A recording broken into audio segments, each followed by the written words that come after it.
À ce qui se passe à Bruxelles, où nous attend François Baudonnet. Alors je vais prendre mes lunettes pour vous lire le petit mot qu'il m'a envoyé. Est-ce que vous connaissez, me dit-il, le frelon asiatique? Frelon, bon, je me doute qu'il vient de là-bas.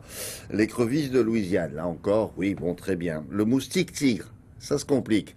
Ou alors la tortue de Floride, qu'est-ce que c'est que ces animaux? En France, ils n'étaient pas connus, ni même en Europe d'ailleurs, il y a encore quelques années. Et ils sont maintenant très répandus sur notre continent. Et alors? C'est qui bouleverse tout. C'est une catastrophe écologique, disent les scientifiques.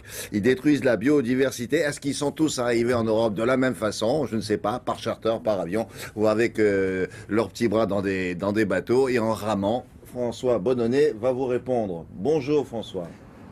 Bonjour William, alors effectivement il y a deux façons pour ces espèces qu'on appelle des espèces invasives d'arriver en Europe. Il y a, vous l'avez dit, d'abord le cargo, parce qu'en fait beaucoup de ces espèces sont arrivées tout simplement par bateau, en fond de cale. C'est une erreur, c'est le cas par exemple du moustique tigre. Le moustique tigre, c'est le moustique qui donne le chikungunya. Eh bien il était dans une cargaison de pneus, il y avait de l'eau, et c'est comme ça qu'il a traversé les océans. La deuxième façon pour ces espèces d'arriver en Europe, eh bien c'est volontairement. Elles ont été implantées. Par exemple, le ragondin au 19e siècle est arrivé en Europe parce qu'on utilisait sa fourrure, et depuis, eh bien, il s'est répandu absolument partout. Et avec le réchauffement climatique, ces espèces invasives ne sont pas seulement dans le sud de l'Europe, mais sont également dans le nord. Regardez. Sur les côtes du sud de la Norvège, ce pêcheur le constate chaque jour, les huîtres du Pacifique sont de plus en plus nombreuses. Nous les avons découvertes en ramassant nos moules. Regardez, en voilà une. Je suis très content, parce que c'est très bon à manger. Pourtant, il a tort de se réjouir, car ces huîtres, qui ont été volontairement importées en Europe, sont en train de détruire la côte norvégienne. Ces coquillages créent des concentrations très denses. Elles s'agglutinent en récifs qui changent complètement l'environnement. Cela endommage la diversité biologique.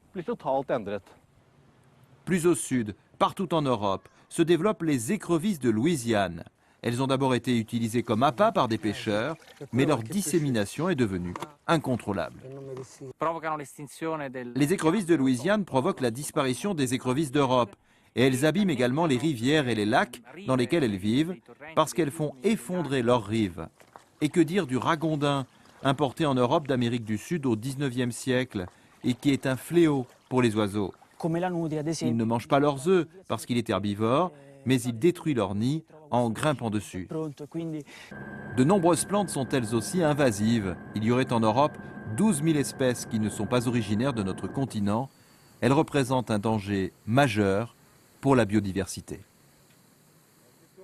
Est-ce qu'on peut lutter, je ne sais pas, l'Europe de Bruxelles peut lutter contre ces espèces invasives, François? Oui, tout à fait, William, elle le fait. D'ailleurs, c'est tout nouveau.